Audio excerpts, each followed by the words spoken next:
पडघा येथील राहुरी गावातील आदिवासी जमिनी बळकावून त्यावर उभारण्यात आलेली 23 पैकी 17 बांधकामं भिवंडी तहसीलदारांनी काल जमीनदोस्त केली आहेत. या बांधकामांबाबत श्रमजीवी संघटनेनं केलेल्या तक्रारींवर तात्काळ कारवाई करण्याचे आदेश उपमुख्यमंत्री देवेंद्र फडणवीस यांनी दिले होते. त्यांच्या आदेशानंतर ही कारवाई करण्यात आली असून अतिक्रमणमुक्त झालेल्या जमिनी पुन्हा मूळ आदिवासींच्या ताब्यात देण्यात आल्या आहेत.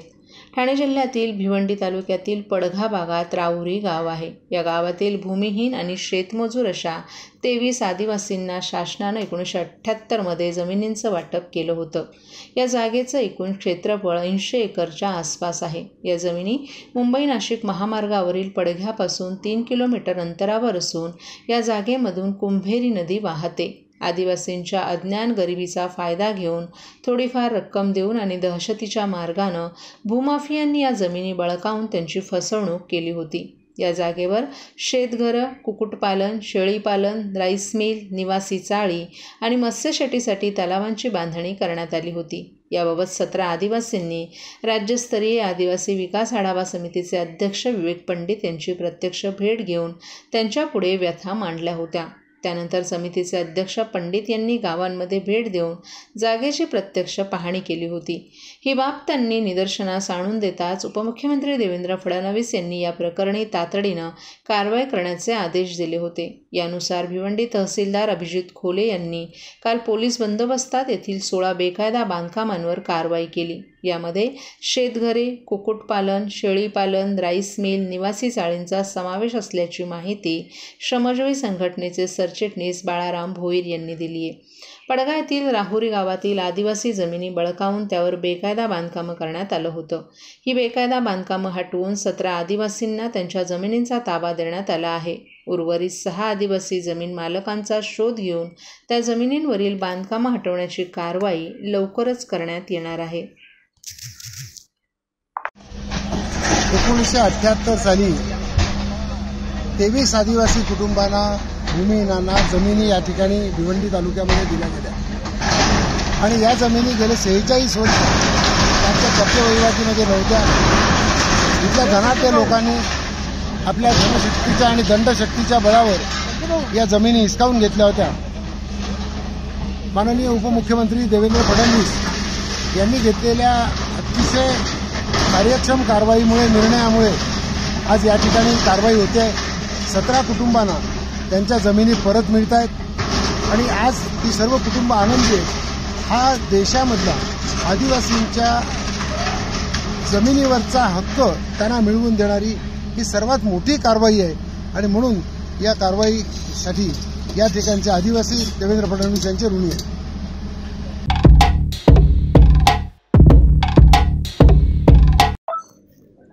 ठाणे महापालिका क्षेत्रातील पाणी देयकांची थकबाकी तातडीनं वसूल करावी, तसंच थकबाकी न भरणाऱ्यांचे नळ संयोजन त्वरित खंडित करावेत, असे निर्देश महापालिकेचे अतिरिक्त आयुक्त संदीप माळवी यांनी दिले आहेत.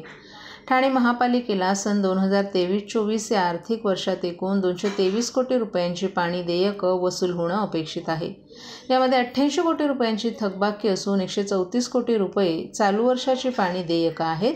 त्यापैकी 22 कोटी रुपयांची थकबाकी तर एकूण 60 कोटी रुपये चालू वर्षाची देयकं असे एकूण 81 कोटी रुपये वसूल झाले आहेत.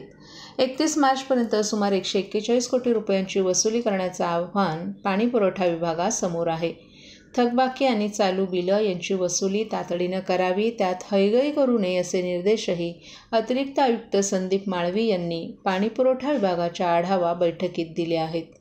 या बैठकीस उपनगर अभियंता विनोद पवार आणि विकास ढोले यांच्यासह पाणीपुरवठा विभागाचे अधिकारी आणि कर्मचारीही उपस्थित होते. जे थकबाकीदार कारवाई करताना त्वरित रकमेचा भरणा करणार नाहीत अशा थकबाकीदारकांचे नळ संयोजन तात्काळ खंडित करावे. हे नळ संयोजन परवानगीशिवाय पूर्ववत केल्यास संबंधित ग्राहक गृहसंकुल यांचे नळ संयोजन मुख्य जलवाहिनीवरून खंडित करण्याचे आदेशही माळवी यांनी दिलेत. आवश्यक ठिकाणी मोटर आणि पंप जप्त करून पंप रूम सील करण्याची कारवाई करावी, असंही माळवी यांनी स्पष्ट केले.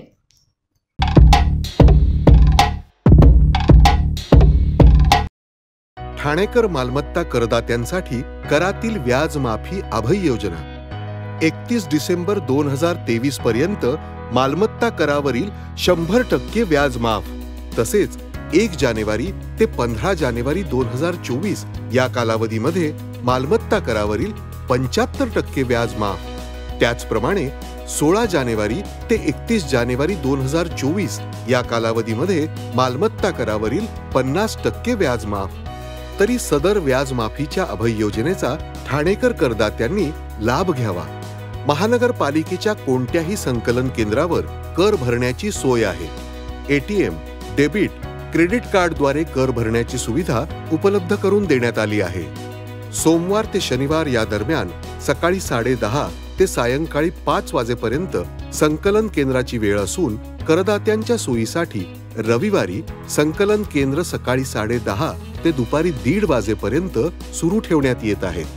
यासोबतच ठाणे महानगरपालिकेच्या propertytax.thanecity.gov.in या संकेतस्थळावर ऑनलाईन पद्धतीने मालमत्ता कर भरण्याची सुविधा उपलब्ध करून देण्यात आली आहे.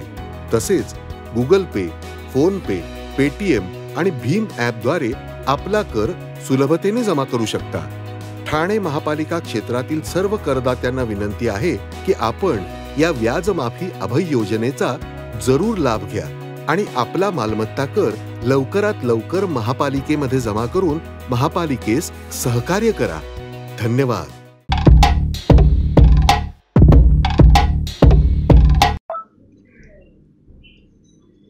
ठाणे आणि मुलुंड दरम्यान निर्माण होऊ घातलेल्या नवीन रेल्वे स्थानकाला ठाण्याच्या प्राचीन काळातील मूळ नाव श्रीस्थानक हेच दिलं जावं आणि देशातील पहिलं रेल्वे स्टेशन या नात्यानं ठाणे रेल्वे स्थानकाचं महत्त्व लक्षात घेऊन ठाणे रेल्वे स्थानकाच्या पुनर्विकासाच्या आराखड्यात ठाण्याच्या संस्कृतीचं प्रभावी दर्शन घडवलं जावं अशा महत्त्वाच्या मागण्या माजी खासदार विनय सहस्त्रबुद्धे यांनी केल्या आहेत. त्यांच्या आग्रहावरून मध्य रेल्वेचे विभागीय व्यवस्थापक रजनीश गोयल यांनी आज ठाणे रेल्वे स्थानकासमक्ष भेट देऊन प्रवासी सोयीसुविधांचा विस्तृत आढावा घेतला. यावेळी सहस्त्रबुद्धे यांनी इतर अनेक मागण्यांबरोबरच या महत्त्वाच्या मागण्याही केल्यात. नवीन रेल्वे स्थानकाचं काम युद्धपातळीवर पूर्ण करण्यात यावं. ठाणे रेल्वे स्थानकाचा पुनर्विकास कल्याणवाशी, ठाणे ते वाशी मार्गे छत्रपती शिवाजी महाराज टर्मिनस आणि ठाणे वसई या लोकल सेवा सुरू कराव्यात. कोकणात जाणाऱ्या सर्व गाड्यांना अतिरिक्त बिना आरक्षित डब्या जोडण्यात यावा. अधिकाधिक मेल एक्सप्रेस गाड्यांना येता जाता ठाणे येथे थांबा द्यावा. तसंच प्रत्येक फलाटावर सरकते जिने, स्थानकातील पूर्व पश्चिम पुलांना जोडणारे उत्तर दक्षिण पूल निर्माण आणि स्वच्छतागृहांसकट सर्व सुविधा असलेल्या विश्रामगृहांची रचना आणि नियमित देखभाल इत्यादी महत्त्वाच्या मागण्या विनय सहस्त्रबुद्धे यांच्या नेतृत्वाखालील भाजप शिष्टमंडळानं केल्या आहेत. यावेळी ज्येष्ठ पत्रकार प्रवासी संघटनेचे मिलिंद बल्लाळ तसंच नंदकुमार देशमुख, प्रदेश प्रवक्ते सुजय पत्की, सरचिटणीस विलास साठे, स्थानिक नगरसेवक भरत चव्हाण, मृणाल पेंडसे, सुनीत जोशी, प्रतिभा मडवी, नम्रता कोळी आदींसह निलेश कोळी, श्रुतिका मोरेकर, अमरीश ठाणेकर तसंच अनेक पदाधिकारी आणि कार्यकर्तेही उपस्थित होते. त्या रेल्वे स्थानकाला श्रीस्थानक हे ठाण्याचं जे जुनं प्राचीन काळातलं नाव आहे ते दिलं जावं अशा प्रकारची मागणी आज आम्ही रेल्वेकडे केली आहे. ही मागणी आम्ही राज्य सरकारकडेही करू, कारण राज्य सरकारची भूमिका त्यात महत्त्वाची असते. त्यामुळे ठाणे शहराची जी प्राचीन ओळख आहे ती ओळख एक प्रकारे या ठाणे शहराला पुन्हा एकदा उपलब्ध होईल आणि त्यातून ठाण्याच्या सांस्कृतिक दृष्ट्या जो त्याचा परिचय, ठाण्याची जी अस्मिता आहे ती अधिक बळकट होईल असं आम्हाला वाटतं.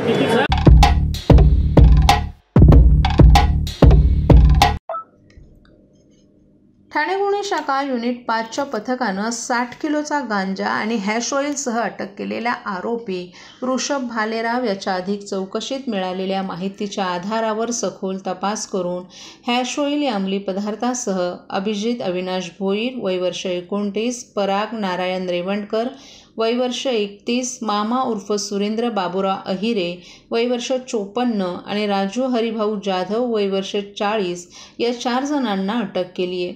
गुन्हे शाखा युनिट 5च्या पथकानं अंमली पदार्थ विरोधी कारवाईत आत्तापर्यंतच्या सर्वात मोठ्या आणि किमती दुर्मिळ अंमली पदार्थ हॅश ऑइल हस्तगत केल्याची कारवाई केली.